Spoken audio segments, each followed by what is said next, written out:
इस दुनिया में ऐसी कई सारी जगहें होती हैं जो सिर्फ मैप और नक्शों पर ही अच्छी लगती हैं, क्योंकि असल जिंदगी में लोग जैसे ही उस जगह का नाम सुनते हैं वो थर थर कांपने लगते हैं और छुपने लगते हैं, मानो एक ऐसी कहानी फिर से जिंदा हो गई हो जो लोग भूल चुके थे। एंड इतनी सारी हॉरर स्टोरीज सुनाने के बाद मुझे एक चीज तो समझ में आ गई है कि पहाड़ी शहर के हर एक कोने में एक ऐसी ही डरावनी जगह जरूर होती है। एक ऐसी जगह जहाँ पर सुंदर सुंदर वादियाँ, पेड़ पौधे, पत्ते तो होते हैं, लेकिन उसी के साथ कुछ ऐसा भी होता है जिसे आप देख तो नहीं सकते हो, लेकिन महसूस करने के बाद बहुत डर जाते हो। आज की कहानी है मसूरी की। मसूरी के बारे में आप सभी लोगों ने सुना होगा कि कितना सुंदर है, वहाँ पे कितने सारे टूरिस्ट आते रहते हैं। लेकिन जहाँ मसूरी की एक साइड बहुत सुंदर है, वहीं मसूरी की एक दूसरी साइड भी है जिसके बारे में बहुत कम लोग बात करते हैं। एक ऐसी जगह जहाँ पर हवा भी बहुत भारी फील होने लगती है और खुद से ज्यादा किसी और के सांसों की आवाज आती है। लोग कहते हैं कि वहाँ पर जो भी चला जाता है वो वापस तो आ सकता है, लेकिन वो जैसा था वैसा नहीं रहता, वो एक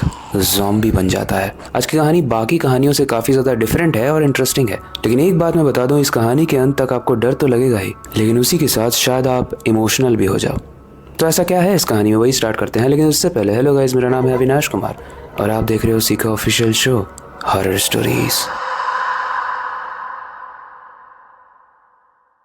ये कहानी है ऋषभ और तान्या की। ये दोनों ही बहुत अच्छे दोस्त हैं। इन्होंने रिसेंटली में ही हॉन्टेड जगहें यानी डरावनी जगहों पर जाकर व्लॉग शूट करना शुरू किया था और स्पेशली मसूरी के इस डरावने व्लॉग को शूट करने के लिए वो दिल्ली से मसूरी आए थे। दोनों की ही अपनी अपनी मानसिकताएं थी। ऋषभ को थ्रिल चाहिए, उसको एडवेंचर चाहिए, उसको ऐसी जगहों पर जाना पसंद है जहाँ पर डर होता है।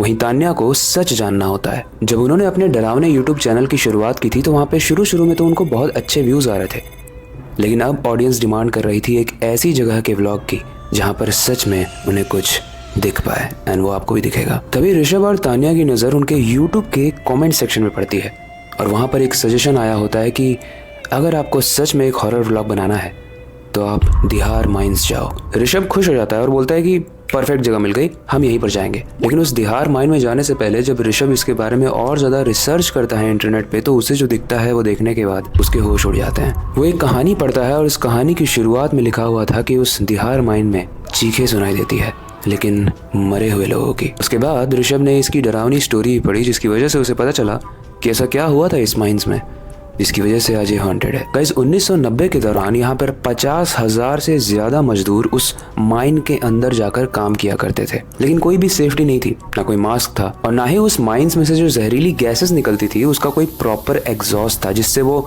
वहां से बाहर निकल पाए। इसके अलावा इस माइन को बनाने से पहले वहां के एक्सपर्ट ने मना भी किया था कि इस जगह पर तोड़ फोड़ करना खतरे से खाली नहीं है, क्योंकि जो भी मजदूर यहाँ पर आएगा उसकी जान खतरे में होगी, क्योंकि ये माइन कभी भी ढह सकती है। लेकिन इस चीज को उन लोगों ने जिनको यहाँ पर बिजनेस बनाना था, ये बात वहाँ के मजदूरों को नहीं बताई।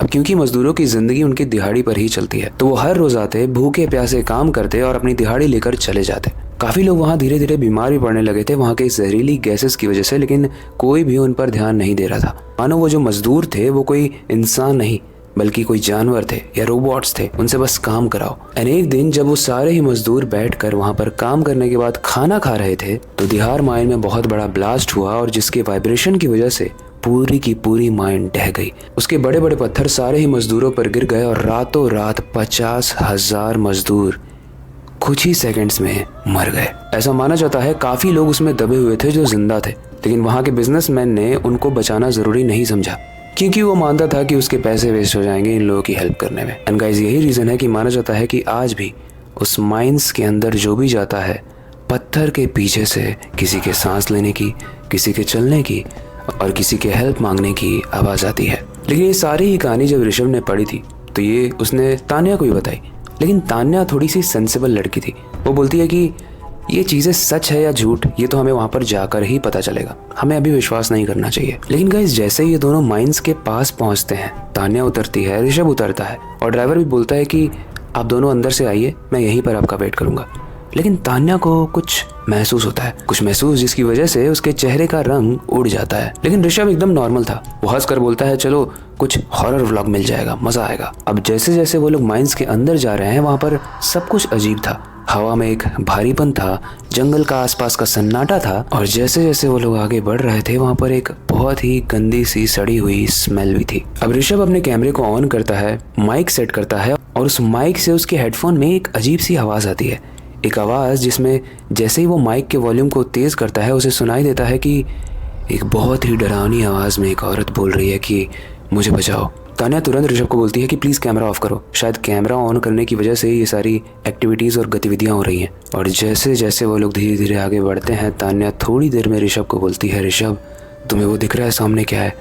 और वो लोग देखते हैं कि सामने एक सफ़ेद औरत है जिसके पैर नहीं है, जिसका सर नहीं है, लेकिन वो हवा में उड़ रही है। पहले तो ऋषभ और तान्या को लगा कि ये कोई भ्रम है। वो लोग आंखें 10 बार झपकते हैं और फिर से आंखें खोलते हैं तो वो और पास में आ चुकी थी और वो बोलती है इन लोगों को कि तुम भी यहीं रह जाओगे। गाइस ये वो वक्त है जहाँ से ऋषभ जो इस सारी चीज़ों को मजाक समझ रहा था वो इन चीज़ों को सीरियसली लेने लगा और तान्या भी। वो लोग समझ चुके थे कि इससे अंदर जाना खतरे से खाली नहीं है और शायद ये औरत हमें वार्निंग देने आई है कि अगर तुम अंदर गए तो तुम यहीं रह जाओगे।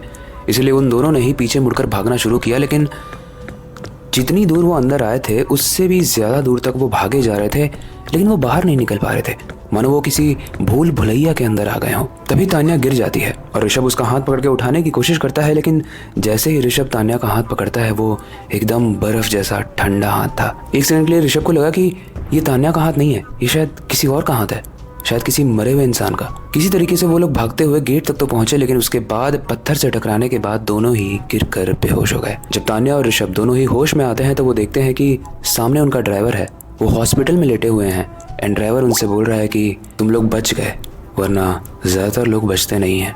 ऋषभ उस ड्राइवर से बोलता है तुमने मेरा कैमरा लिया था जिसमें हमने सब कुछ रिकॉर्ड किया था। ड्राइवर बोलता है कैमरा तो मैंने उठाया था, आपके साइड में ही गिरा हुआ था। उस कैमरे से कार्ड निकालकर ऋषभ जैसे ही अपने लैपटॉप में लगाता है वो देखता है कि कैमरे में रिकॉर्ड की हुई सारी ही फुटेजेस, सारी ही वीडियोस सब गायब हो चुका है। लेकिन स्ट्रेंज बात यह है कि उसी SD कार्ड में जो उसने लैपटॉप में घुसाया था वहाँ पर एक टेक्स्ट फाइल थी, एक टेक्स्ट फाइल जिसमें लिखा हुआ था अब तुम मेरे जैसे हो गए हो। एंड गाइस मैंने स्टोरी की शुरुआत में आपको कहा था कि लोग वहाँ से वापस तो आ जाते हैं लेकिन जैसे वो थे वैसे नहीं रहते। तो आप मुझे बताओ क्या इसका मतलब ऋषभ, तान्या और वो जो ड्राइवर था, क्या वो लोग भी अब एक आत्माएं बन चुकी हैं? क्या वो अब इंसान नहीं रहे या फिर कोई काला जादू है जिसका वो शिकार हो गए हैं? आपको क्या लगता है हमें कमेंट सेक्शन में ज़रूर बताना। आई होप आज की कहानी आपको इंटरेस्टिंग लगी होगी, लेकिन एक चीज़ है, इस दुनिया के हर एक सिटीज़, हर एक गाँव में जितने भी मजदूर काम करते हैं उनको हमें इंसान समझना चाहिए। कभी वो घर के सामने आ जाए तो उन्हें पानी दे देना चाहिए, खाना ऑफर कर देना चाहिए, क्योंकि यही लोग हैं जिनकी वजह से हमारा देश का विकास हो रहा है। और अगर हम उनकी ही मदद नहीं करेंगे तो शायद एक वक्त आएगा जब हमारी ही गलतियों की वजह से उनकी मृत्यु होगी और मृत्यु के बाद भी वो जाएंगे नहीं, यहीं रह जाएंगे। आई होप आज की कहानी आपको पसंद आई होगी। जाने से पहले मैं आपसे एक क्वेश्चन ज़रूर पूछना चाहूँगा। अगर आप कभी मसूरी जाते हो तो मसूरी की सुंदर सुंदर वादियों के अलावा क्या आप उस दिहार माइन में जाना चाहोगे? हमें कमेंट सेक्शन में हाँ या ना में ज़रूर बताना। बाकी वक्त आ चुका है हमेशा की तरह इस स्टोरी का अंत करने का और नई सुपर इंटरेस्टिंग और डरावनी स्टोरी पर काम शुरू करने का। लेकिन जाने से पहले मैं हमेशा की तरह एक ही चीज़ कहना चाहूँगा, अपनी क्यूरियोसिटी को डाई मत होने देना, नई चीज़ें सीखते रहना। अपने बेड के नीचे और खिड़की के बाहर ज़रूर देख लेना, कहीं वो कटी गर्दन वाली बाहर तो नहीं उड़ रही है। मिलते हैं अगली वीडियो में।